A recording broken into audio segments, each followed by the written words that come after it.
Hello दोस्तों, अगर आपका सपना भी है शिक्षक बनने का तो आप लोगों के लिए एक बेहतरीन वैकेंसी दस्तक देने वाली है। और इसका अगर हम नंबर्स देखें तो बहुत बड़े नंबर्स आपको यहाँ पे नजर आ रहे हैं।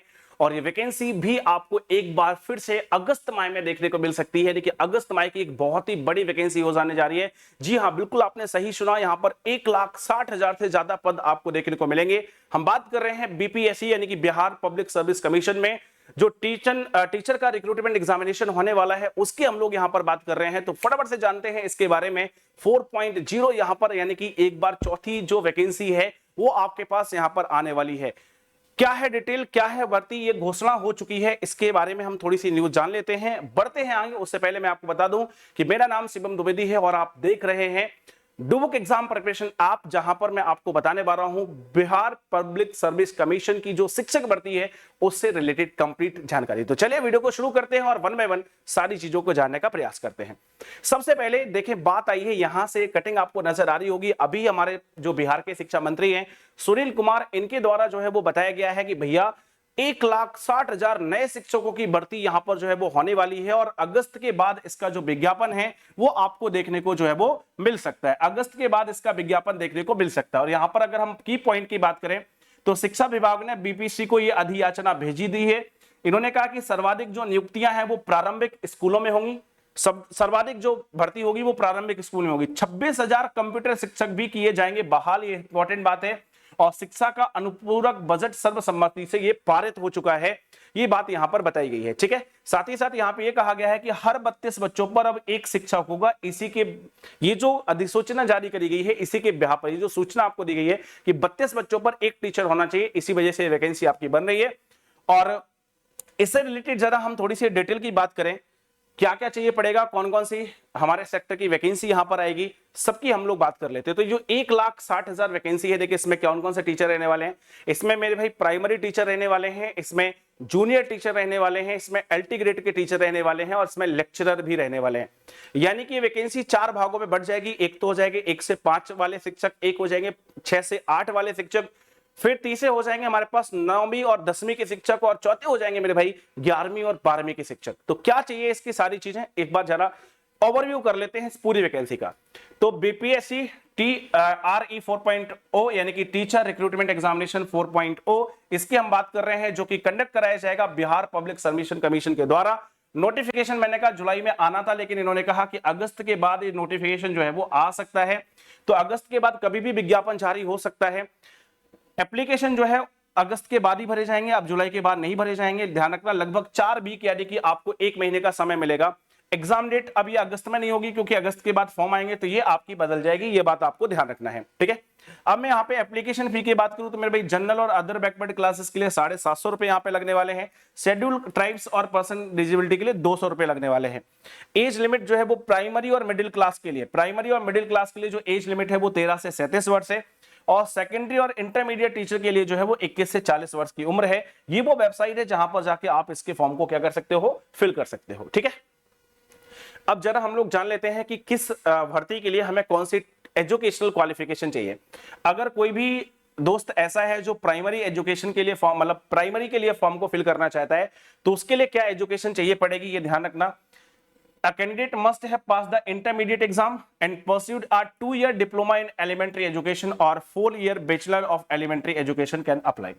देखिए यहाँ पे कहा जा रहा है कि अगर आपको इसको अप्लाई करना है तो आपके पास क्या क्या होना चाहिए, वो आपको यहाँ पे बताया। 4 साल का आपका डिग्री वाला डिप्लोमा जो बीएड के साथ होता है, यानी कि बैचलर ऑफ एजुकेशन के साथ होता है, वो होना चाहिए, या फिर 2 ईयर का आपका बैचलर ऑफ एजुकेशन होना चाहिए।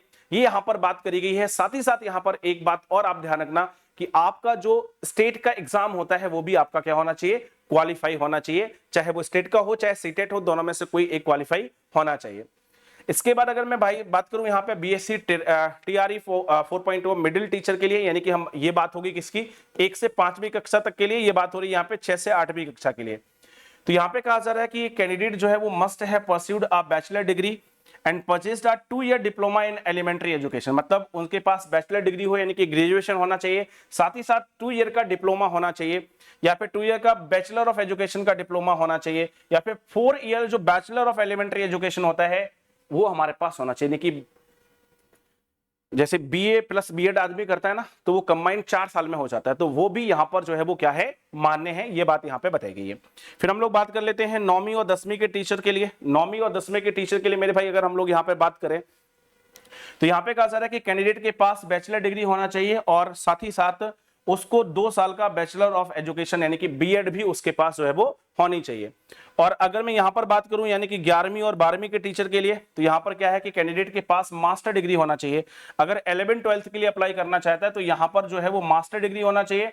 मास्टर डिग्री के साथ साथ यहां पर 2 ईयर बैचलर ऑफ एजुकेशन भी चाहिए है, ध्यान रखना, यानी कि यहां पर बीएड की डिग्री आपको जो है वो चाहिए पड़ेगी। तो ये हमारे पास यहां पर एजुकेशनल क्वालिफिकेशन जो है वो हो जाती है। ठीक है, अब बात आती है एज लिमिट की। तो एज लिमिट के बारे में अभी हम लोगों ने थोड़ी सी चर्चा करी थी, यहां पे जल्दी से जान लेते हैं। देखें, अगर आप प्राइमरी स्कूल के लिए अप्लाई कर रहे हैं, यानी प्राइमरी टीचर के लिए अगर अप्लाई कर रहे हैं, प्राइमरी और मिडिल क्लास के लिए, यानी कि बात हो रही है यहाँ पे 1 से 5 तक के लिए और 6 से 8 के लिए, अगर इन 2 कैटेगरी में आप अप्लाई करते हैं तो आपकी मिनिमम उम्र 18 वर्ष और मैक्सिमम उम्र 37 वर्ष होना चाहिए।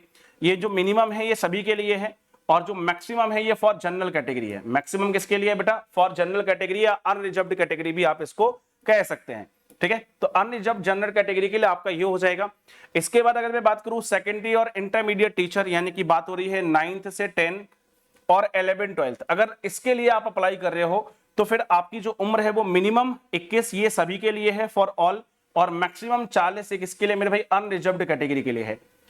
इसके अलावा देखिए साफ साफ बताया गया कि जो अदर बैकवर्ड क्लास यानी कि ओबीसी के लोग हैं और जो शेड्यूल ट्राइब्स और शेड्यूल ट्राइब्स यानी कि एससी एसटी के लोग हैं, शेड्यूल कास्ट और शेड्यूल ट्राइब्स, शेड्यूल कास्ट और शेड्यूल ट्राइब्स के लोग हैं, उनको यहां पर अपर एज में रिलैक्सेशन मिलेगा जो मिलता है 3 साल का और 5 साल का। ठीक है, यानी कि अगर कोई ओबीसी से है तो 40 साल तक इस फॉर्म को भर सकता है, एससी एसटी से है अगर तो 42 साल तक भर सकता है, इसको 43 साल तक भर सकता है ओबीसी कैंडिडेट और 45 साल तक भर सकता है एससी एसटी का कैंडिडेट। ये आपको एज रिलैक्सेशन भी यहां पर जो है वो देखने को मिलेगी।